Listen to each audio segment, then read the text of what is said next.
Alright, so the goal of this video series is to do an introduction to ArcGIS Online and basically work through the process of publishing data, creating web maps, creating web apps, and this generally working inside of this environment.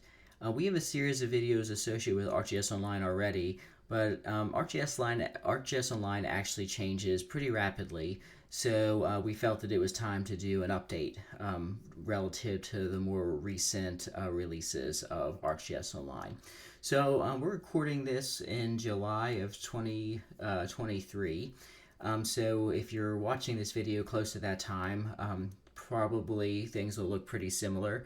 If this is a little further out, then the videos might be a little dated based on updates.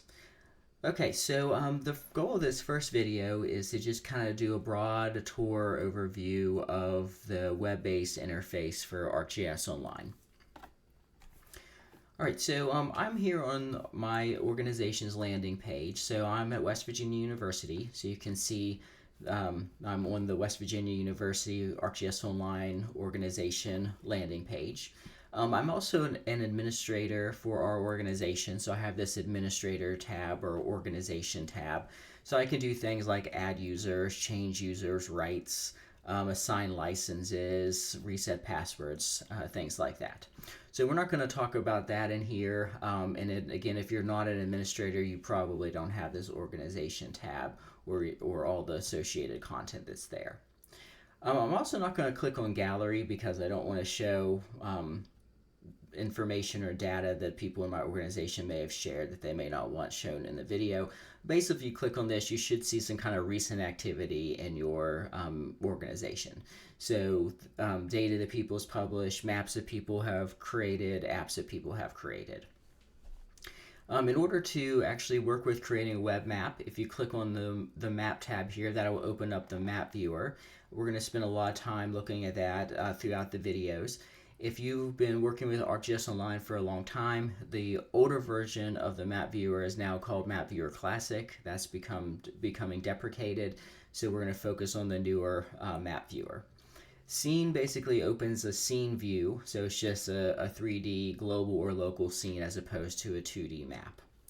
We're not going to work with like data analytics in here in the web environment, but if you want to work in notebooks, you can store notebooks in ArcGIS Online. So this is similar to the concept of like a Jupyter notebook. This is especially useful if you want to work with the ArcGIS API for Python. You can also publish notebooks from your desktop to online and access these notebooks in your desktop. If you're assigned to any groups within your organization, you can click here to go into those groups and see the associated content. I think you'll have that tab even if you're not in any groups. I'm not sure about that, but I think that's the case. And then lastly here we have content. So if you click on content,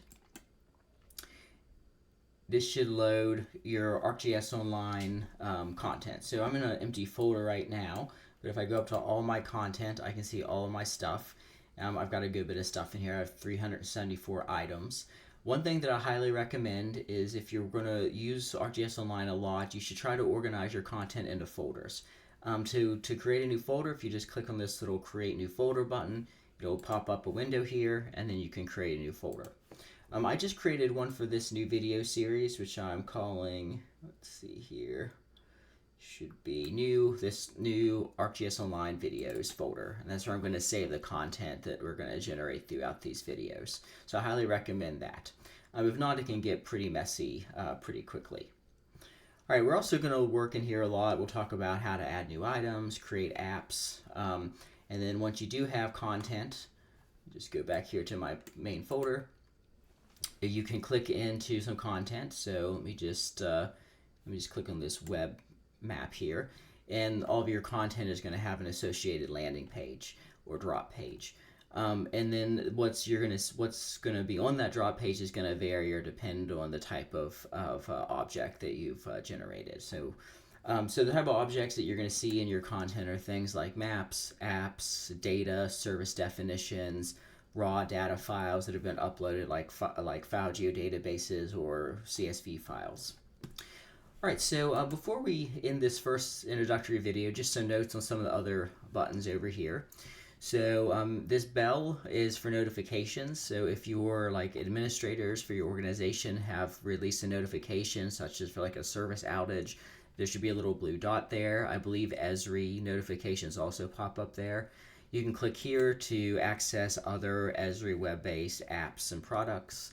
And then if you click on your name, you should have some options here.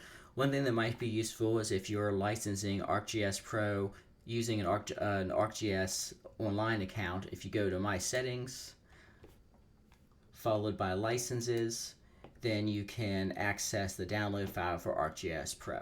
Again, you'd have to have the license for that available through your organization. Okay, so that was the first just quick introductory video. In the next video, we're going to start looking at the map viewer.